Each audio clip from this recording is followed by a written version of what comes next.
अंतरिक्ष से वापस कैसे आते हैं दोस्तों, क्या कभी आपने हवाई जहाज का सफ़र किया है? तो यह आप भली भांति जानते होंगे कि प्लेन टेक ऑफ करता है और प्लेन लैंड भी करता है। तो कौन से समय में आपको सबसे ज़्यादा डर लगता है? जाहिर सी बात है, ज़्यादातर लोग यही कहेंगे कि लैंडिंग के वक्त हर किसी को डर लगता है। जो लोग प्लेन में नहीं बैठे हैं उनके लिए बताता हूँ, क्या आपने कभी न कभी तो झूला ही होगा। जब हम झूले में ऊपर की ओर जाते हैं तो हमें इतना डर नहीं लगता, लेकिन जैसे ही झूला अपनी हाईएस्ट ऊंचाई से नीचे की ओर आना शुरू करता है तो हमें उल्टी सी आने लगती है। हमारे साथ कुछ अजीब सा होने लगता है, हमें डर लगने लगता है। ऐसा ही होता है अंतरिक्ष यात्रियों के साथ भी। वो अंतरिक्ष में जाते हैं, ये बात तो आप सब जानते ही होंगे कि समय समय पर अंतरिक्ष यात्री स्पेस में जाते रहते हैं।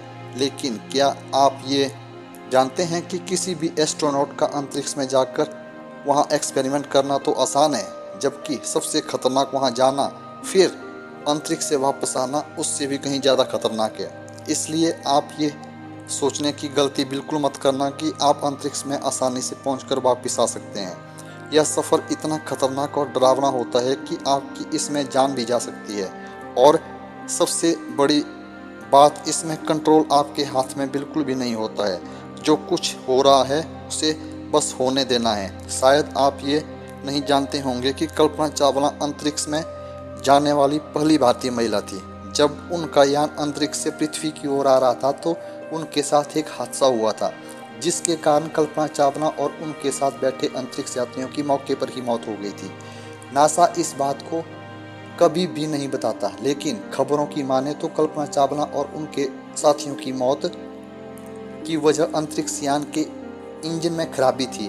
उनके स्पेसक्राफ्ट में एक होल हो गया था और यह बात नासा ने उन्हें नहीं बताई थी। और अगर नासा उन्हें यह बात बता देता तब ये लोग डर जाते और अपना मिशन पूरा नहीं कर पाते। आइए फिर जानते हैं कि किन किन खतरों का सामना करना पड़ता है आपको अंतरिक्ष से वापस पृथ्वी पर आते समय। दोस्तों, सबसे पहले आपको यह जान लेना जरूरी है कि अंतरिक्ष से रॉकेट वापस नहीं आता, बल्कि उसकी जगह पर स्पेसक्राफ्ट यानी अंतरिक्ष यान वापस आता है।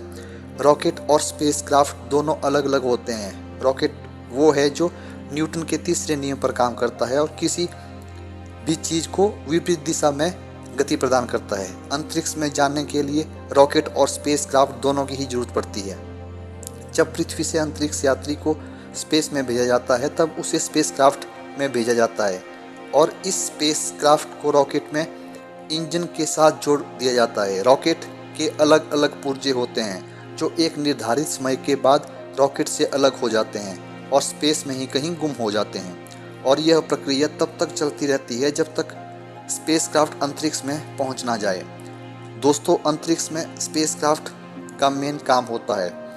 इसके अगले हिस्से में इसका पूरा कंट्रोलिंग सिस्टम होता है, जहां से अंतरिक्ष यात्री उसे कंट्रोल करते हैं। जब स्पेसक्राफ्ट अंतरिक्ष में पहुंचता है तब इसका रॉकेट इंजन भी इससे अलग हो जाता है। यहां से शुरू होता है स्पेसक्राफ्ट का सफ़र। अंतरिक्ष यात्री स्पेसक्राफ्ट को ठीक वैसे ही उड़ाते हैं जैसे एक प्लेन को उड़ाया जाता है। और अंतरिक्ष में जाने वाले अधिकतर एस्ट्रोनॉट अपनी रिसर्च और एक्सपेरिमेंट को ISS से ही परफॉर्म करवाते हैं। अब कई दिन तक स्पेस में बीत जाने के बाद शुरू होता है इन अंतरिक्ष यात्रियों का वापस धरती का सफ़र। अब जैसे ये लोग रॉकेट की मदद से स्पेस पर पहुंचे थे, वैसे ये वापस नहीं आ सकते, क्योंकि किसी भी स्पेसक्राफ्ट के साथ वापसी के समय कोई रॉकेट होता ही नहीं है। और जैसे कि स्पेसक्राफ्ट अंतरिक्ष में पहुंचता है तब रॉकेट उससे अलग हो जाता है। अब ये अंतरिक्ष यात्री स्पेसक्राफ्ट के माध्यम से वापसी करते हैं। ये स्पेसक्राफ्ट 17,500 मील प्रति घंटा की रफ्तार से पृथ्वी की ओर ट्रैवल कर रहा होता है। स्पेसक्राफ्ट पृथ्वी के चारों ओर चक्कर लगाता हुआ इसके वायुमंडल में प्रवेश करता है। इस दौरान उस स्पेसक्राफ्ट को गर्म और तेज हवाओं का सामना करना पड़ता है। और दोस्तों, ये हवाएं इतनी खतरनाक होती हैं कि इसके दबाव और घर्षण के कारण स्पेसक्राफ्ट जलकर राख भी हो सकता है। हालांकि इस सिचुएशन से बचने के लिए स्पेसक्राफ्ट की ऊपरी सतह पर एक खास तरह की हीट रेजिस्टेंस चादर लगाई जाती है, और अगर यह चादर नहीं होगी या फिर टूट जाती है तो स्पेसक्राफ्ट का पृथ्वी पर आना बिल्कुल मुमकिन नहीं है। जैसे ही यह स्पेसक्राफ्ट पृथ्वी की सतह के नज़दीक आता है, यह काफ़ी स्पीड में होता है। अब आता है लैंडिंग का समय। दोस्तों, स्पेसक्राफ्ट भी ठीक एरोप्लेन की तरह ही लैंड करता है और एरोप्लेन की तरह ही इसकी लैंडिंग रनवे पर ही होती है और स्पेसक्राफ्ट के पहिए भी खुल जाते हैं। दोनों में फ़र्क सिर्फ इतना होता है कि एरोप्लेन की स्पीड तब कम होती है जबकि स्पेसक्राफ्ट की स्पीड लैंडिंग के समय ज़्यादा होती है। इसलिए लैंडिंग के समय इससे पीछे की साइड पर एक पैराशूट खुल जाता है और इस तरह पृथ्वी पर ये अंतरिक्ष यात्री सही सलामत पहुंच जाते हैं।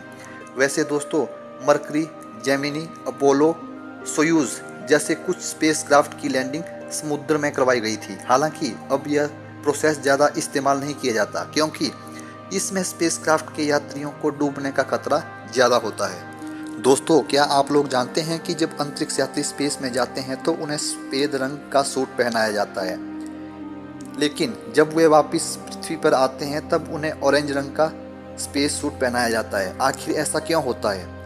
ऑरेंज सूट को एडवांस क्रू एस्केप कहते हैं और स्पेस सूट को एक्स्ट्रा व्हीकुलर एक्टिविटी सूट कहते हैं और इसके पीछे भी एक खास वजह है। ऑरेंज रंग के पीछे की वजह यह है कि यह और रंगों से ज़्यादा चमकता है और इसे हम दूर से ही देख सकते हैं।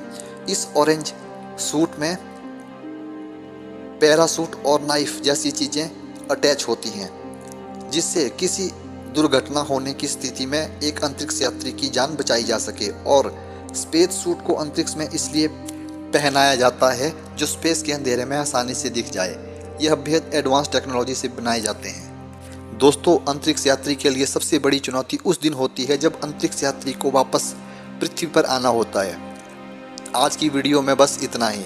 अगर आपको यह वीडियो पसंद आई है तो लाइक कीजिए और ऐसी वीडियोस के लिए हमारे इस चैनल को सब्सक्राइब जरूर करें। धन्यवाद।